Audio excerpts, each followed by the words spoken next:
Hola, mi nombre es Faustina Witkin y esta es mi presentación para el momento 2 de la materia Historia del Diseño 1. En este trabajo vamos a hablar sobre las botellas de licor, empezando por el siglo XIX.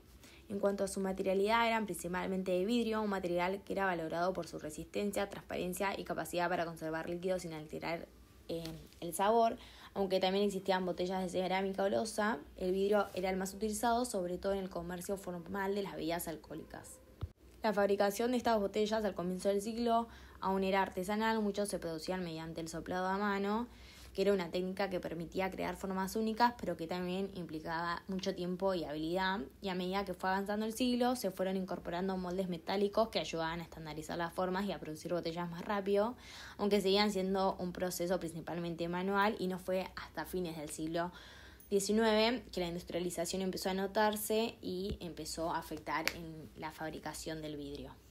En cuanto al contexto sociocultural, las botellas de licor reflejaban cierta jerarquía. Las clases altas solían consumir licores embotellados en recipientes elaborados, a veces con diseños ornamentales y etiquetas decoradas, tapones de metales o con corchos trabajados, y en cambio en las clases populares el licor muchas veces se compraba en granel o en botellas reutilizadas, y en este caso podemos ver que también habla de un estatus social del consumidor.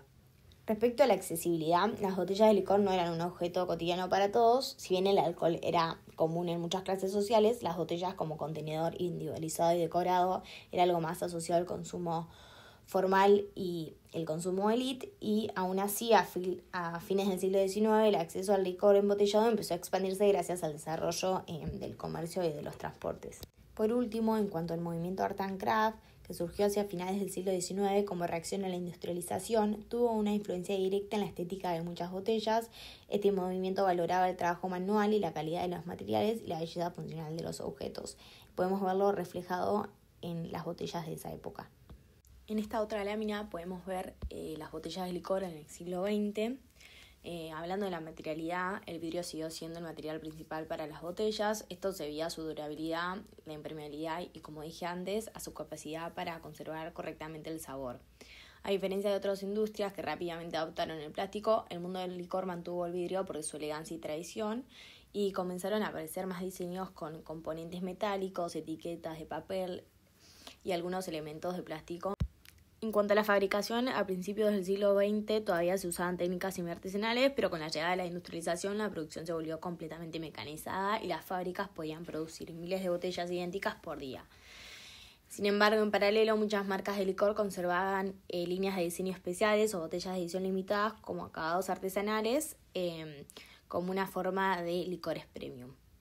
Desde un punto de vista sociocultural, las botellas de licor fueron un reflejo de los tiempos. En la primera década del siglo, especialmente durante la Belle Époque y los años del Art Nouveau, el diseño de las botellas era extremadamente cuidado.